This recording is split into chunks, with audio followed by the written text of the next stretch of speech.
Morning all, it's Paul here, Bearded Badger Publishing Books in Belper in beautiful Derbyshire. Welcome, as ever, to the Friday feature. If you're not familiar with the Friday feature, well, I can only imagine you've been flying on the back of a swallow as it's migrating back to Africa. Get off the swallow, leave him alone, come and watch the Friday feature. Anyway, if you're not familiar with it, it's just me waffling on about books, a few books, what we're doing with the publishing business, that sort of stuff. Apologies, my throat's a bit sorted out. I've been feeling well for a bit actually. It's not COVID. I've been tested several times. You can't just have a normal illness now, can you? So, but yeah. So sorry if it's a bit off. I'm a bit hoarse. Got plenty going on and what have you. So anyway, enough of my woes. So what I'm going to talk about. Well, last week I mentioned that I was just finishing off the John Lurie book, and my next book was this one, Fallen by Mel O'Doherty, published by our friends at Blue Moose up in Hebden Bridge. Well, I finished this on Wednesday night. Wow, what a book! Well, I know I say that a lot, but seriously, what a book! These Blue Moose types, they put it out of the bag every time, don't they? I absolutely was engrossed with the book. It's such a good book. What's it about? Well, it's sort of set in Ireland, and it really sort of tackles the hold that Catholicism had on the country post independence. So obviously after the Easter Rising, and then how that manifested itself into how things happened, and this sort of fear of, you know, the religion, and it really focuses on one particular family, one woman, and her family, and she falls pregnant from an incident. I won't give too much away. Falls pregnant at a young age, and then ends up in a sort of home for mothers and babies. But then it's how it shapes her life thereafter, and it's so brilliantly written. It's got it's got everything in there. There's the pro. It sounds like that's quite a harrowing subject, and it is, because it's based on real. Whilst it's fiction, it's based on real events, and the house Bessborough, I think it's called, if I remember right, Bessborough. It's a real place, and it's written from. You get various different perspectives. You get obviously the main protagonist, Elaine. You get her perspective at different ages, and it jumps chronologically throughout the book, so back and forth, but not in a way that, you know, becomes confusing or anything like that. It jumps at the right points to feed you the right information to carry on and read the book. And then it's about her son Michael, and then he's reflecting a lot. He's older now, he's reflecting a lot, and then his father's a kind of periphery figure to a degree, as is his friend, and a girl that he ends up sort of being with. So, but it's just this sort of multifaceted sort of narrative. It's a great book. Can't understand why more people aren't talking about that one, but get on that. Honestly, I absolutely thought it was such a stunning book. 9.99. Our friends at Blue Moose, absolutely brilliant. So get on that one. Next up, next book I'm reading now after that is another book that's actually coming out. It's not out yet. It's out on the 28th of October, I think. And this isn't the cover. This is a proof. So it's called Tell Me I'm Worthless by the wonderful Cipher Press, who, wow, they're a success story if ever I've heard one. And we've got quite a few Cipher Press books in one up here somewhere there. We've got a few down here. We've got quite a few, and I think we've talked about a couple of them before.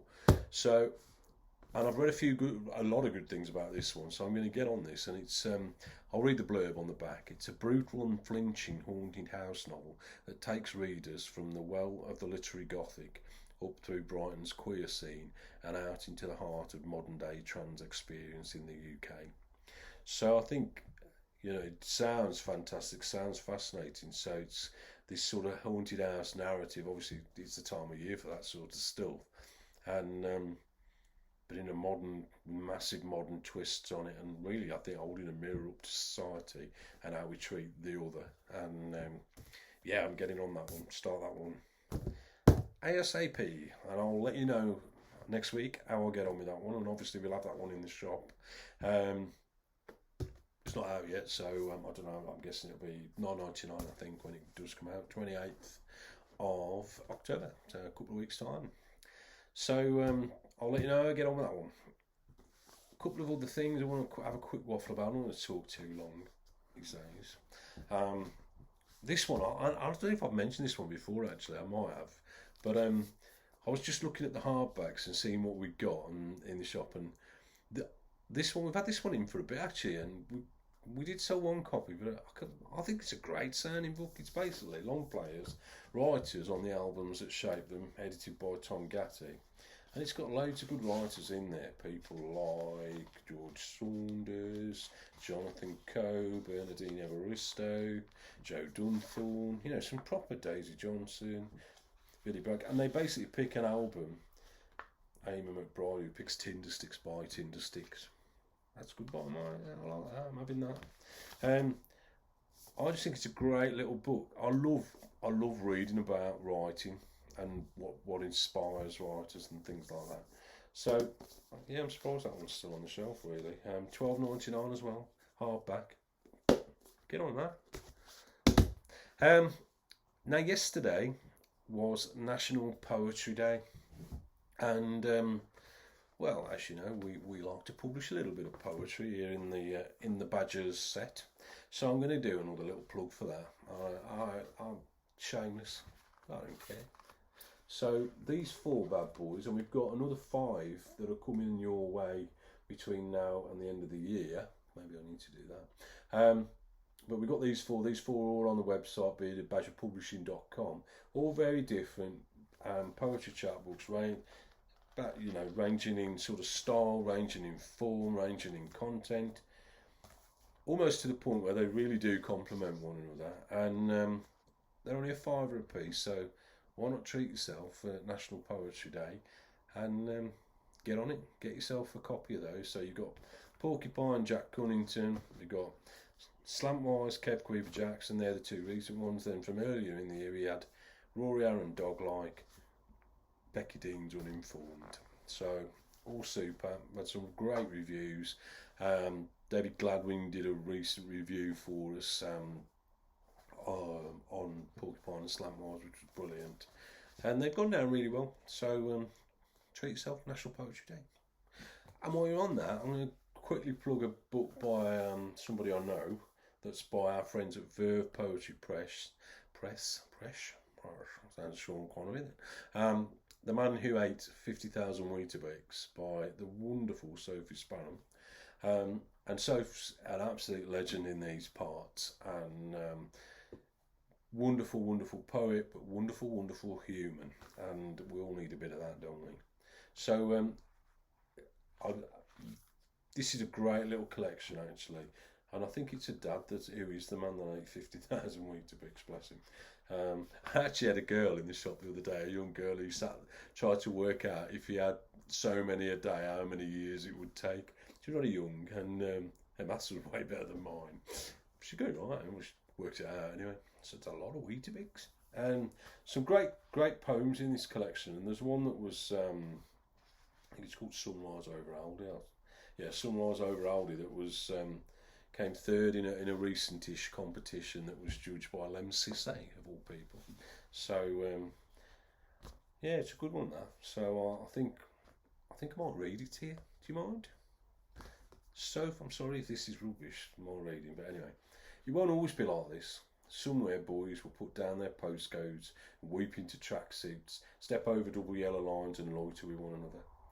On the south side of the city, your mother will embrace her daughter for the first time, try on her new name and find that it fits her lips.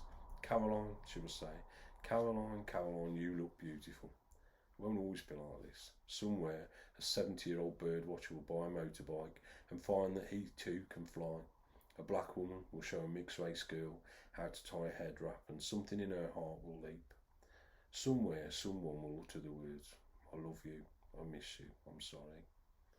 An atheist will speak Allah and smile at the taste of honey on his tongue. The dead will climb out of their graves and shake those standing in line at the bank.